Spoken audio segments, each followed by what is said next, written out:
The steps of walking in wisdom, hatua za kutembea kwa hekima. Amen. Kwanza, hekima ni nini? If I may ask. Hekima ni nini? Hekima ni matumizi na utekelezaji wa ujuzi sahihi ambao umekamatwa kwa usahihi. Amen. Hekima ni matumizi na utekelezaji wa ujuzi sahihi ambao umekamatwa kwa usahihi. Wakati wewe unatembea huko nje, wakati unafanya kila kitu, wewe unasema naomba hekima ya Mungu iniongoze. Na wakati unaongea pia unaambiwa ongea kama mtu mwenye ako na hekima, si ndio? Sasa hii hekima ni nini? Tunaambiwa ni hekima ni matumizi na utekelezaji wa ujuzi sahihi ambao umekamatwa. Amen. Amen. Wisdom is the application and execution of accurate knowledge. Amen. Amen. Step ya kwanza ambayo tutasoma ni kuwa na dhamira kubwa ya kutembea kwa busara. Amen.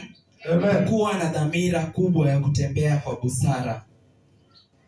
Tutasoma katika kitabu cha Proverbs chapter 21 verse 7.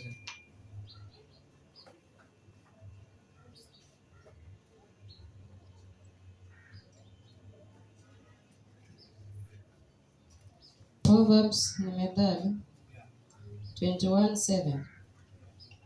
Jeuri ya wabaya itawaondolea mbali, kwa sababu wamekataa kutenda hukumu.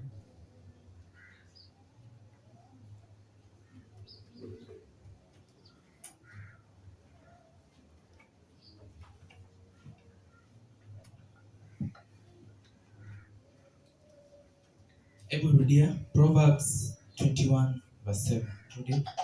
Jeuri ya wabaya itawaondolea mbali, kwa sababu wamekataa kutenda hukumu.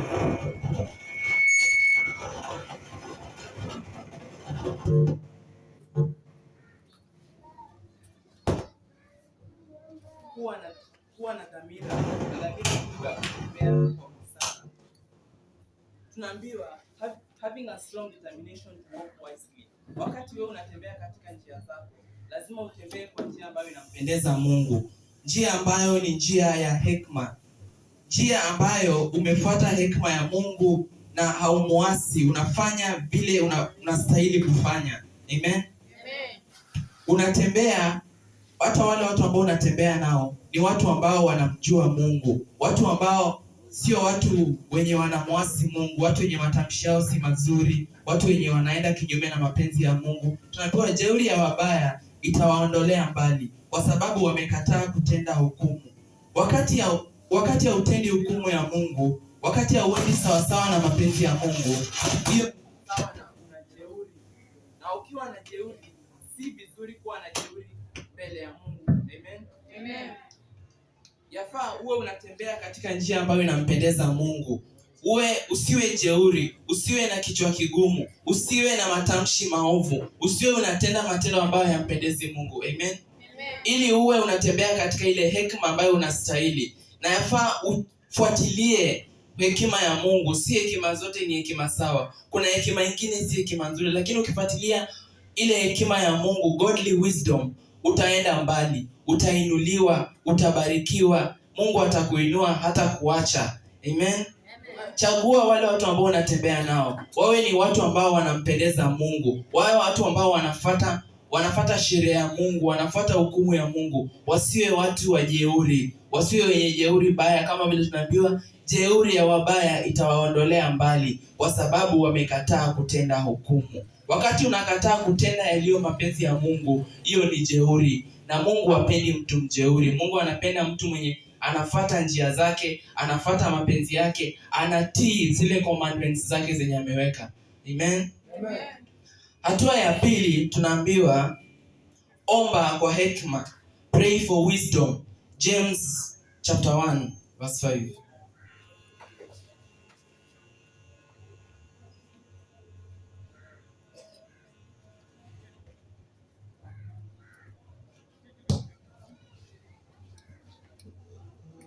James 1:5 inasema 5-8. Lakini mtu wa kwenu akipungukiwa na hekima, na aombe dua kwa Mungu awapaye wote kwa ukarimu, wala hakemei, naye atapewa. ila na aombe kwa imani pasipo shaka yoyote, maana mwenye shaka ni kama wimbi la bahari lililochukuliwa na upepo na kupeperushwa huku na huku. Maana mtu kama huyu asidhani ya kuwa atapokea kitu kwa Bwana. Mtu wa nia mbili husitasita katika njia zake zote. Amen. Tunaambiwa mtu akipungukiwa na hekima, ukiona hekima imepungua ndani mwako, ukiona ni kama uendi sawasawa na mapenzi ya Mungu, tunaambiwa yapaswa uombe. Omba kwa Mungu na Mungu atakupa hekima, na uombe kwa ukarimu. Si eti uombe bila kuna kuomba. Uombe kwa ukarimu, Mungu atakupa hekima. Amen.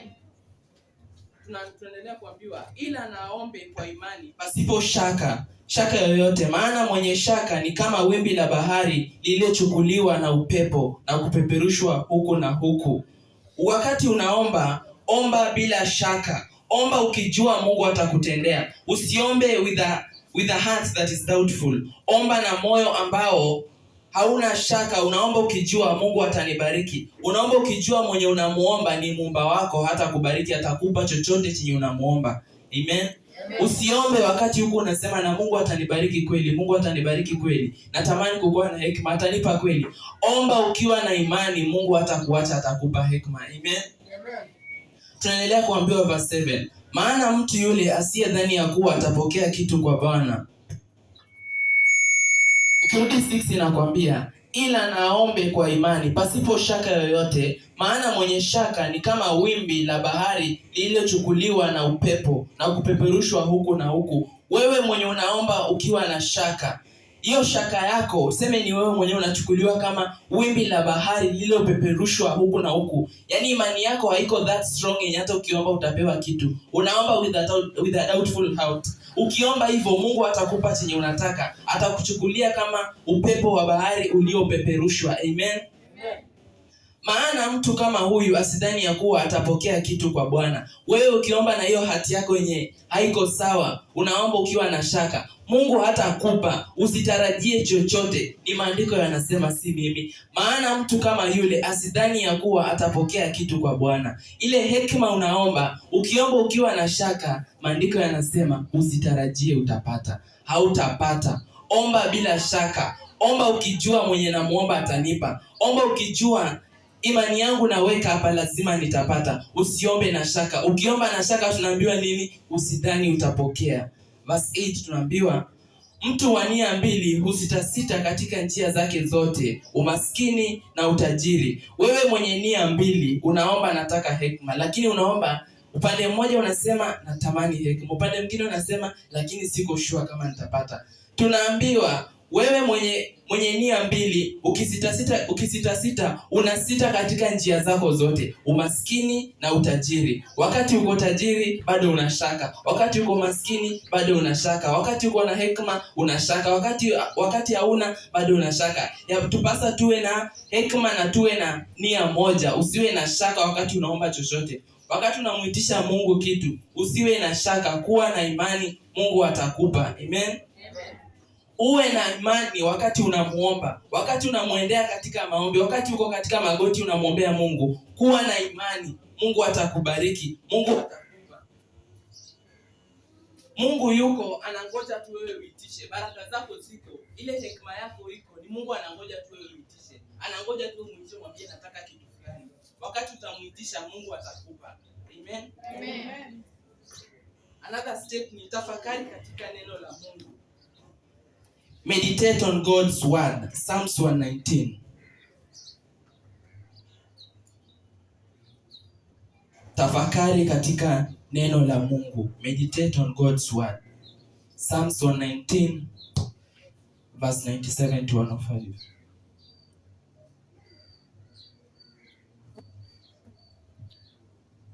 Nasema Psalms 119:97. Sheria yako naipenda mno ajabu, ndio kutafakari kwangu mchana kutwa. Maagizo yako kunitia hekima kuliko adui zangu, kwa maana ninayo siku zote. Ninazo akili kuliko wakufunzi wangu wote, maana shuhuda zako ndizo nizifikirizo. ninao ufahamu kuliko wazee, kwa kuwa nimeyashika mausia yako. Nimeiepusha miguu yangu na kila njia mbaya, ili nilitii neno lako. Sikujiepusha na hukumu zako, maana wewe mwenyewe umenifundisha. Mausia yako ni matamu sana kwangu, kupita asali kinywani mwangu. Kwa mausia yako najipatia ufahamu, ndiyo maana naichukia kila njia ya uongo. Neno lako ni taa ya miguu yangu na mwanga wa njia yangu. Amen. Meditate on God's word. Tafakari katika neno la Mungu. Tunaambiwa sheria yako naipenda mno ajabu, ndiyo kutafakari kwangu mchana na kutwa. Ile sheria ya Mungu, ile ambayo Mungu alikupa, hiyo sheria yafaa kila wakati umekaa, be meditating. Wakati unakaa, kuwa una meditate kuhusu neno la Mungu. Tafakari neno la Mungu, jiulize zaidi, taka kujua zaidi kuhusu kitu fulani, taka kujua kuhusu huyu Mungu, na Mungu hakika atakufanya utakuwa na hekima. Usiwe na vile tumeambiwa kuwa na shaka. Usiwe na shaka wakati unamuomba Mungu. Kuwa na njia moja, na hiyo ni ya moja ambayo unayo. Fuata sheria ya Mungu. Tafakari sheria ya Mungu kila wakati. Amen. Maagizo yako hunitia hekima kuliko adui zangu, kwa maana ninayo siku zote. Wakati unafuata maagizo ya Mungu, wakati unashikilia sheria ya Mungu, Mungu anakujaza hekima kuliko adui zako. Ukisikiza maneno ya watu wengine, hekima ya Mungu inashuka ndani mwako. Lakini ukifuatilia sheria ya Mungu, ukishika sheria ya Mungu kila wakati, hautapungukiwa na hekima ya Mungu. Amen. Ninazo akili kuliko wakufunzi wangu wote, maana shuhuda zako ndizo nizifikirizo. Wakati unafikiria kuhusu neno la Mungu kila wakati, unakuwa na akili kuliko wakufunzi wako wote, kuliko wale wote waliokufunza. Wakati unakuwa na ile hekima ya Mungu, unafuata sheria ya Mungu, utakuwa na akili kuliko wale wenye walikufundisha. Wewe utakuwa unaweza kuwafundisha wao, sababu wewe una hekima ya Mungu. Amen. Maana shuhuda zako ndizo nizifikirizo. Wakati unafikiria kuhusu shuhuda za Mungu, hata mwenyewe utakuwa una nguvu ya kuadvise mtu, sababu wewe unaona shuhuda zako, nimebarikiwa hapa na hapa, hekima ya Mungu imenisaidia hapa na hapa. Wakati unafikiria hayo yote, utakuwa na uwezo wa kuadvise wengine, sababu una hekima ya Mungu, na hekima ya Mungu imekufanya umepata baraka tele mpaka unaweza kuwahadithia wenzako. Amen. Tukiendelea, wanaoni nasema, nimeiepusha miguu yangu katika njia mbaya, ili nilitii neno lako. Ukiyaepusha miguu yako na njia mbaya, kila njia mbaya ya waovu, ukijiepusha na mambo yote maovu, hekima ya Mungu inainuka juu yako. Hekima ya Mungu inakuongoza. Ile sheria ya Mungu inazidi kuwa na wewe, haitakutoka. Sikujiepusha na hukumu zako, maana wewe mwenyewe umenifundisha. Wakati Mungu anakufundisha ile hekima yake, hautajiepusha na hekima ya Mungu. Utajiepusha na maovu ya watu wengine, utajiepusha na uovu wa duniani, lakini ile hekima ya Mungu itabaki ndani yako. Utazidi kufikiria ile hekima ya Mungu, utazidi kutafakari kuhusu ile hekima ya Mungu. Mausia yako ni matamu sana kwangu, kupita asali kinywani mwangu. Yale mausia ya Mungu, wakati unasikiza advices za Mungu, unasoma neno lake, unafuatilia neno lake kila wakati, inakuwa tamu kwako. Utakuwa na tamaa kila wakati ya kufuatilia. Kila wakati utakuwa unataka kutembea katika njia za Bwana. Kila wakati utakuwa unataka kuwa next level. Amen. Kila wakati utakuwa unataka ukae na Mungu, ukae unasoma neno lake kila wakati. Amen. Tukiendelea inasema, kwa mausia yako najipatia ufahamu, ndio maana naichukia kila njia ya uongo. Wakati unafuata ile hekima ya Mungu, ile wasia ya Mungu, umemsikiza vizuri, umesikiza neno lake vizuri, hata mwenyewe hautataka kuenda njia ya waovu. Utataka kutembea na Mungu kila wakati. Utataka kufuata ile njia ya Mungu, sababu umeona kuna matunda. Unaona unafaidika ukifuata neno la Mungu. Kwa hivyo hata mwenyewe hautatamani kuenda kando. Hautatamani kuacha ile njia ya Mungu, sababu mwenyewe umeona, nikifuata njia ya Mungu nafanyiwa hivi na hivi. Nikifuata njia ya Mungu nabarikiwa hivi na hivi. Nikifuata njia ya Mungu, ile hekima ya Mungu inazidi kuniongoza. Nazidi kutembea na yeye, haniachi, anatembea na mimi, ananibariki kila wakati. Amen. Na wakati umefuatilia neno la Mungu, umekubali kutembea katika neno la Mungu, internalize neno la Mungu kila wakati. Wakati uko free, kwa unasoma neno la Mungu. Wakati unaona ni kama unakaribia ku lose hope, soma neno la Mungu. Wakati unaona ni kama mambo hayaendi sawa, soma neno la Mungu. Mungu atakubariki, Mungu atakuinua. Sababu alisema alituachia Roho Mtakatifu. Na bila alituachia Roho Mtakatifu, huyo Roho Mtakatifu ndo anatuongoza kila wakati. The more you come to know the word of God, the more godly wisdom will be available for you. Wakati unafuata neno la Mungu kila wakati, wakati unasoma neno la Mungu kila wakati, ile wisdom ya Mungu itakuwa juu yako. Utatembea katika njia zake sababu ile wisdom ya Mungu iko juu yako. Umesoma neno lake kila wakati. Wakati unasoma kila wakati, hata wakati mwingine hauelewi, labda umechoka, wewe soma tu. Ile wisdom ya Mungu itakuwa juu yako. Na wisdom maybe hatusemi ni wisdom to hekima. Pia kuna baraka tele wakati unafuata neno la Mungu. Amen. Unainuliwa. Hata kama unaona hujainuliwa leo, kuna kesho kutwa. Never lose hope. Amen. Tii kikamilifu na utumie neno la Mungu. Actively obey God and apply God's word. Amen. Tii kikamilifu ile neno la Mungu. Usiende kinyume na mapenzi ya Mungu. Usiende kinyume na maandiko. Usiende kinyume na yale Mungu anakuagiza. Wakati neno la Mungu linakwambia fanya hivi na hivi, hakikisha unafanya hivyo. Usiende kinyume, usiasi. Amen. James chapter 1 verse 22-27.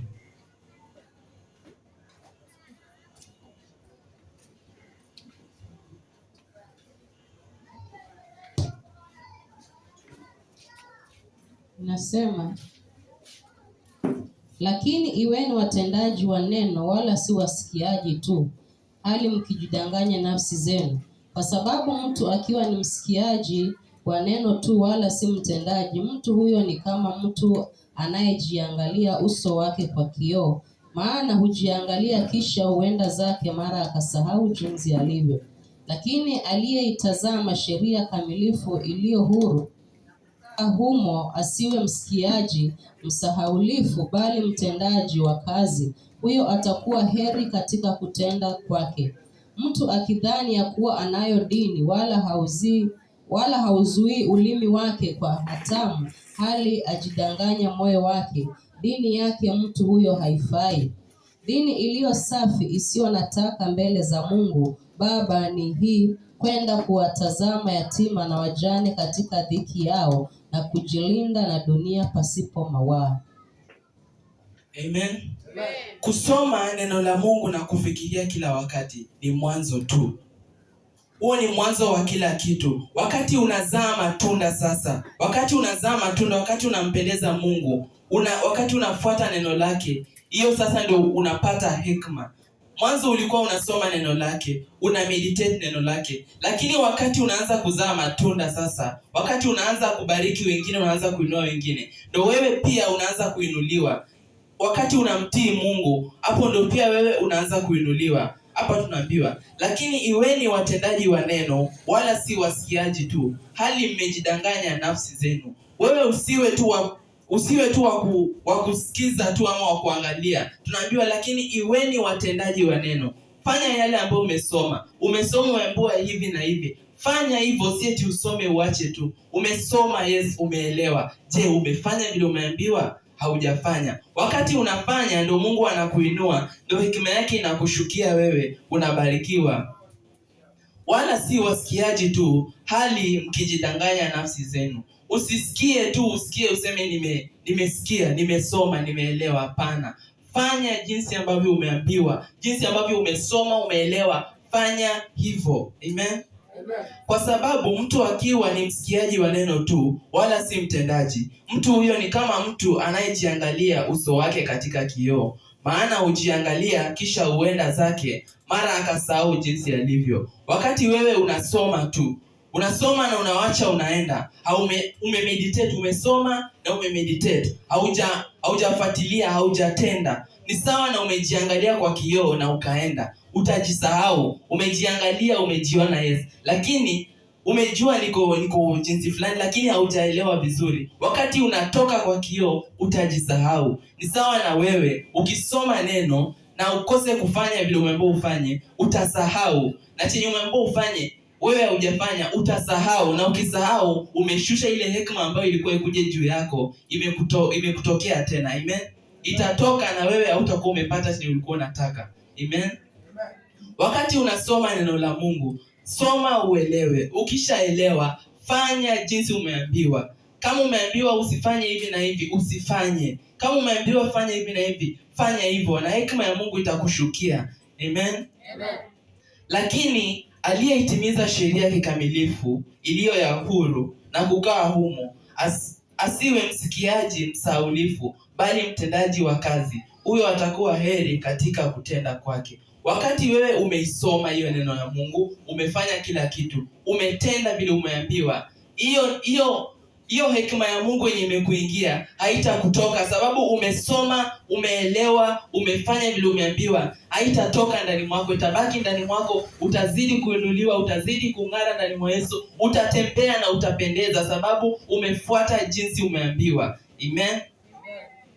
Tarudia tena. Lakini aliyeitimiza sheria kikamilifu iliyo ya huru na kukaa humo, asiwe msikiaji msaulifu, bali mtendaji wa kazi, huyo atakuwa heri katika kutenda kwake. Wewe mwenye umefuata kila kitu umeambiwa, kila kitu umefuata, wewe ndio utakuwa heri katika njia zako. Njia zako zitabarikiwa, wewe utainuliwa, watoto wako watainuliwa, utabarikiwa, sababu umefuata neno, umefanya vile umeambiwa, kila kitu umefuata. Mungu hatakuacha. Kila siku tunaambiwa Mungu ni mwaminifu. Wewe ameona kabisa umefanya hivi, umefanya vile anataka, kwa nini asikubariki? Atakubariki. Amen. Amen.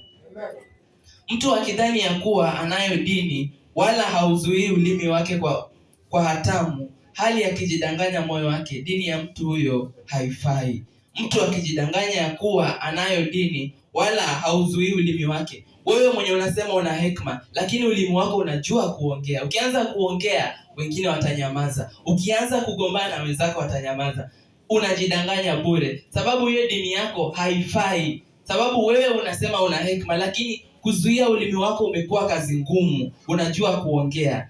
Ili uende sawasawa na mapenzi ya Mungu, lazima ulinde ulimi wako. Usiwe unaongea tu, usiwe unaropokwa tu. Hakisha maneno yenye unatoa ni maneno yenye hekima, si maneno yale pwa. Hakikisha unaongea maneno yenye hekima. Amen.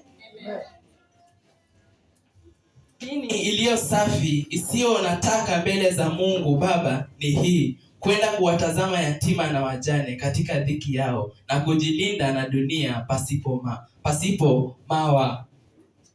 Dini iliyo safi, isiyo nataka mbele za Mungu, tunaambiwa ni ile ya kwenda kuwatembelea wajane, kuwatembelea yatima, lakini sio kuenda na simu kupiga upost. Amen. Tunaambiwa ukienda kusaidia wajane, ukienda kusaidia yatima, wacha simu kwa nyumba. Amen. Sababu utapiga, Yesu umemsaidia, alafu umepiga picha, umejionyesha nimemsaidia. Kama si mimi angekuwa pale, hautabarikiwa. Amen. Hakikisha wakati unasaidia, wacha utukufu wa Mungu uwe pale pale, si utukufu wako. Eti wewe ni mimi nilimsaidia, ile nguo anavaa ni mimi nilimpa, hakuna utukufu hapo. Wacha utukufu wa Mungu ubaki pale pale. Pengine baraka zako zinachelewa, ni sababu wewe ulisaidia mtu na ukajionyesha nilimsaidia. Ulifanyia mtu fulani kitu fulani, ukasema ni mimi nilimsaidia. Unachelewesha baraka zako. Utukufu wa Mungu hauko katika kujisifu kwako, katika kujigamba kwako. Wacha Mungu abaki yeye peke yake, ndio apewe utukufu. Utukufu wake uonekane. Ndio ile hekima ya Mungu ishuke juu yako. Amen. Amen. Hakikisha hiyo dini yako ni safi. Iwe ni dini ambayo inampendeza Mungu. Iwe ni dini ambayo Mungu anapenda. Uzuie ulimi wako kila wakati ukitaka kuongea. Jua maneno yenye unaongea, nikiongea haitamdhuru yule. Nikiongea itamuadvise, labda itamuinua. Si eti mtu anakuambia mimi ni mgonjwa, wewe namwambia usijali, pia mimi nilikuwa hapo na sikupona, niliacha tu nikakaa. Mwambie utapona, hata kama wewe haukupona, mwambie wewe utapona. Amen. Number 5, kuwa nyeti kwa msukumo wa Roho Mtakatifu.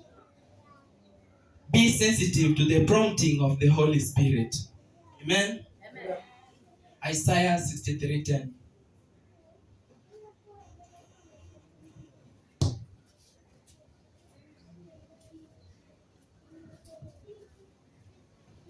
Nasema, lakini wakaasi, wakamhuzunisha Roho yake Mtakatifu. Kwa hiyo akawageukia, akawa adui, akapigana nao. Amen. Sisi kama Wakristo tunaambiwa kila wakati katika neno la Mungu, hakikisha unafanya amani, kunakuwa na amani kati yako na Roho Mtakatifu. Hakikisha kila wakati kuna amani kati yako wewe na Roho Mtakatifu. Usimkasirishe Roho Mtakatifu, usimuhuzunishe Roho Mtakatifu. Roho Mtakatifu ndio uliachiwa. Si Mungu, ni Mungu ama ni Yesu huyo? Bila alituachia nini? Roho Mtakatifu. Hata wewe mzazi wako akitoka akiwa anaenda safari atakuachia pesa ya kutumia, kwambia utanunulia chakula. Ukiharibu hizo pesa, si ni wewe ndio utaumia, utakosa pesa. Ndio hivyo tuliachiwa Roho Mtakatifu. Wewe ukimkasirisha Roho Mtakatifu, ukifanya mambo ambayo yampendezi Roho Mtakatifu, akikasirika, nani atakulink na Mungu wako sasa? Lazima uhakikishe mambo ambayo unafanya yawe ni mambo ambayo hayakasirishi Roho Mtakatifu. Kuwa nyeti kwa mfumo wa Roho Mtakatifu. Hakikisha umkasirishi Roho Mtakatifu. Hakikisha unafanya mambo ambayo yanampendeza Roho Mtakatifu, hayamhuzunishi. Amen. Amen. Tunaambiwa lakini wakaasi, wakamhuzunisha Roho yake Mtakatifu. Kwa hiyo akawageukia, akawa adui, akapigana nao. You can imagine hao watu walikuwaje sasa? Sababu yule mwenye anafaa kuwa link ndio huyo wamemkasirisha, amekuwa adui yao. Wewe kama Mkristo haupaswi kumkasirisha Roho Mtakatifu, haupaswi kumhuzunisha Roho Mtakatifu. Hakikisha kila wakati unafanya amani na Roho Mtakatifu, unakuwa at peace with the Holy Spirit. Hakikisha mambo ambayo unafanya, mambo ambayo yanampendeza. Hakikisha wakati utaka kufanya kitu fulani, muhusishe huyo Roho Mtakatifu. Wakati utaka kutenda jambo fulani, muhusishe huyo Roho Mtakatifu. Some Galatians 5:16.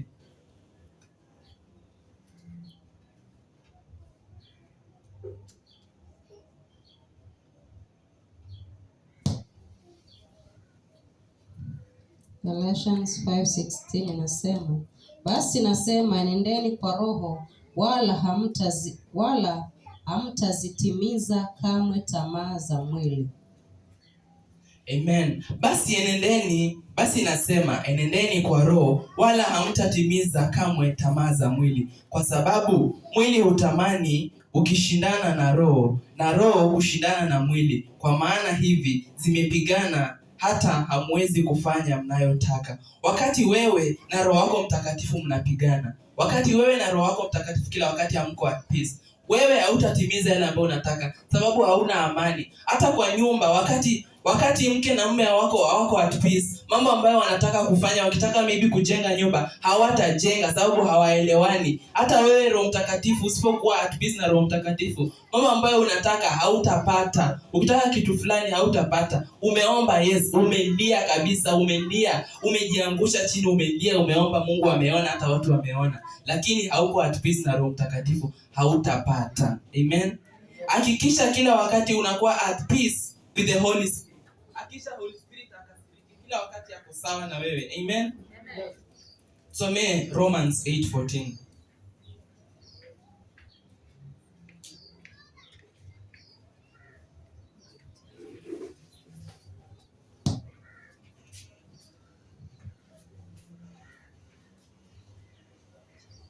Romans 8:14.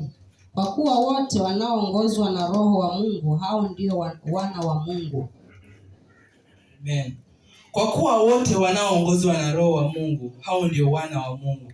Wale ambao wanaongozwa na Roho wa Mungu, sijui kama wewe unaongozwa na Roho wa Mungu, lakini kama wewe unaongozwa na Roho wa Mungu, wewe ni mwana wa Mungu, kwa sababu mwenyewe amesema kwa kuwa wote wanaoongozwa na Roho wa Mungu ndio wana wa Mungu. Na wakati unaongozwa na Roho wa Mungu, hakikisha huyo Roho wa Mungu uko at peace na yeye, usimkasirishe, usimkosee. Hakikisha unaenda sawa sawa na vile anataka. Hakikisha mambo yote ambayo unafanya unamhusisha. Hakikisha yeye pia, wakati unajiita mkutano, jiite mkutano wako wewe, wanasema mimi na Roho Mtakatifu. Hakikisha mko watatu kwa huo mkutano. Usifanye maamuzi peke yako. Wakati unafanya maamuzi, fanya maamuzi wewe na Roho Mtakatifu na wewe mwingine tena. Mko hapo ndani wote watatu, mfanye uamuzi mkiwa pamoja, na utakuwa mwana wa Mungu. Hautamwasi Mungu, hautamkwaza Mungu. Kwa maana hampokei tena roho roho wa utumwa iletayo hofu, bali mlipokea roho wa kufanywa wana, ambayo kwa hiyo twalia Aba, yani Baba. Amen. Kwa kuwa hampokei tena roho wa utumwa iletayo hofu. Wakati unapata roho wa Mungu, hautapata ile roho ya utumwa, roho ya kukuletea hofu, roho ambayo ukiomba haupati, roho ambayo ukimlilia Mungu haupati, roho unataka hivi ukiomba, wewe Roho Mtakatifu akuletei, wewe Roho Mtakatifu afikishi chenye umeitisha, afikishi information yako juu. Wakati una roho wa Mungu atakufikishia information yako juu. Hautakuwa na ule roho wa utumwa wa kuteseka, wa kulialia, roho wa hofu. Hapana, unaongozwa na Roho Mtakatifu. Habari zako, haja za moyo wako ukiomba zinafika juu. Amen. Bali mlipokea roho ya kufanywa wana, ambayo kwa hiyo twalia Aba, yani Baba. Amen. Mlipokea roho ya Mungu ambayo inawafanya wana wa Mungu, ambayo ni Roho Mtakatifu, inakufanya mwana wa Mungu. Yale ambayo unaomba, yote ambayo unamlilia Mungu kila wakati ukisema nataka hivi, hauna ile roho ya hofu tena. Una Roho Mtakatifu wa Mungu. Roho Mtakatifu wa Mungu mwenye hekima, mwenye anakuongoza kila wakati. Huyo Roho Mtakatifu sasa ametembea na wewe. Haja za moyo yako ukiomba zinafika juu. Chochote chenye unataka, ukitaka Mungu anakupa. Amen. Ukitaka watoto wako wasome wasiwe watoto wa kusumbua, Roho wa Mungu anakupa. Ukitaka kufaulu katika masomo, Roho wa Mungu anakupa. Sababu una Roho wa Mungu, hauna tena roho wa hofu. Amen. Associate with God and learn from wise people. Shirikiana na ujifunze kutoka watu wenye hekima. Usijifunze kwa wale watu wao wanaitwa Mbogi Genje ama sijui ni Rongrende, kitu kama hiyo. Usijifunze kutoka kwa watu kama hao. Wewe kama youth, wewe kama mama, usijifunze kwa wale wa mama wenye wao wanakaa kwa mlango wakizia watu kuanika nguo kwa kamba zao. Amen. Jifunze kwa wale watu ambao wana hekima, watu ambao wanamjua Mungu. Hata wakati unatembea na mtu, at least inaonekana kweli unatembea na watu wenye wanamjua Mungu, watu wenye wanampendeza Mungu. Usitembee na watu wenye hata hawana mbele wala nyuma, yani wako tu, alafu ati wao ndo marafiki zako. Unasema nikiwa na hawa, hii ni security tosha. Ni security, lakini mwishowe utakuwa kama wao. Usipotembea kwa hekima ya Mungu, usiporuhusu Roho wa Mungu akuongoze, usiporuhusu kutembea, kusoma neno la Mungu, kujifunza na kutenda vile anataka, utakuwa kama wao. Some Psalms 1:1.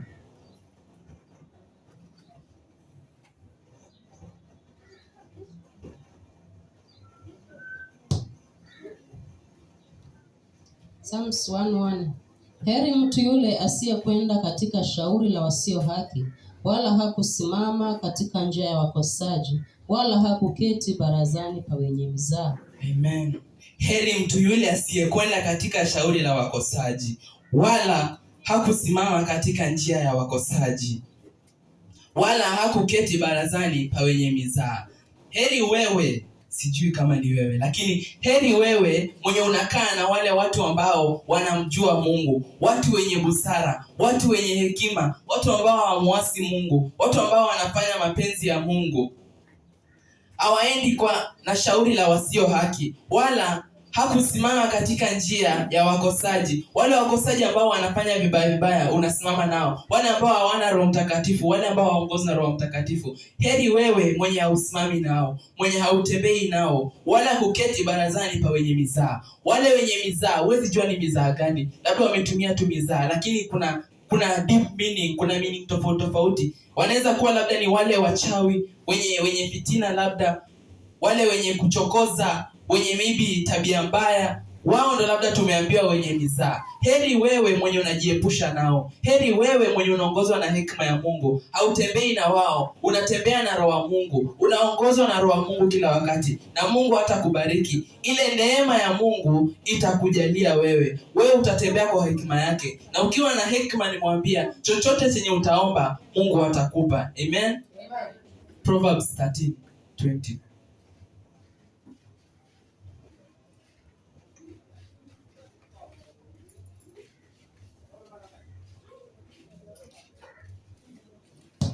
Proverbs 13:20 nasema, enenda pamoja na wenye hekima, nawe utakuwa na hekima, bali rafiki wa wapumbavu ataumia.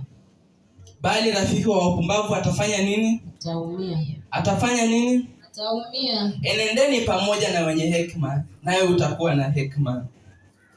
Bali rafiki wa wapumbavu ataumia. Wewe ukiangalia wale watu ambao unatembea nao, kama ni watu wenye hekima, pia nawe utakuwa na hekima. Ukitembea na wale watu ambao si wenye hekima, utakuwa kama wao. Kila wakati tunaambiwa tuangalie watu wenye tunatembea nao. Angalia unatembea na nani. Ukitembea na mwizi, wewe ni nani? Utatembea na mwizi na wewe si mwizi kweli? Huyo mwizi akiiba mali akipotea, nani ataulizwa wa kwanza kama amemwona? Si ni wewe? Na utachukuliwa kama mwizi sababu unatembea na yeye kila wakati. Lakini tunaambiwa kuwa mwenye hekima, tembea na wenye hekima. Ukitembea na wale waovu, utakuwa muovu pia nao. Utakuwa muovu kama wao. Hautakuwa na hekima ya Mungu. Mungu atakuwa amekutoka sababu umemwasi, umeanza kutembea na waovu. Amen. 1 Corinthians 15:33.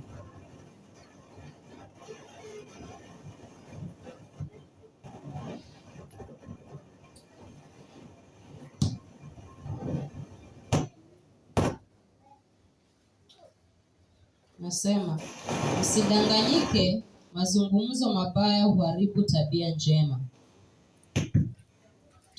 Msidanganyike, mazungumzo mabaya huharibu tabia njema. Bad company ruins. Bad company ruins. Waleni, sikujua kama mjui. Bad company ruins good morals. Amen. Wakati unatembea na wale watu ambao si wazuri, wale watu ambao ni wabaya, watu ambao ni waovu, ukitembea nao utakuwa kama wao. Lakini ukitembea na watu wenye wanamtii Mungu, watu ambao wanafuata neno la Mungu, wanatii sheria la Mungu, utakuwa kama wao. Pia nawe Mungu atakujua kama mtoto wake. Atakuona kama wake na hatakuacha. Atatembea na wewe. Lakini sasa hivi ukitembea na wale watu ambao si wazuri, utahesabika kama wao. Na hekima ile ambayo ulikuwa nayo itadidimia, itashuka. Lakini ukifuata neno la Mungu, ukifuata sheria ya Mungu kila wakati, Mungu hatakuacha. Mungu atakubariki, Mungu atakuinua, Mungu atakushikilia, atatembea nawe kila wakati. Amen. Wakati tunasimama kuabudu, hakikisha unaitisha hekima kutoka kwa Mungu. Hakikisha unaomba baraka za Mungu ziwe juu yako. Hekima ya Mungu ikuongoze, na hekima ya Mungu ikuongoza kila wakati. Hautapotea. Utatembea na yeye, utakuwa sawa, na pia utakuwa mfano kwa wengine. Amen. Amen. Ni hayo, tunabarikiwe. Amen.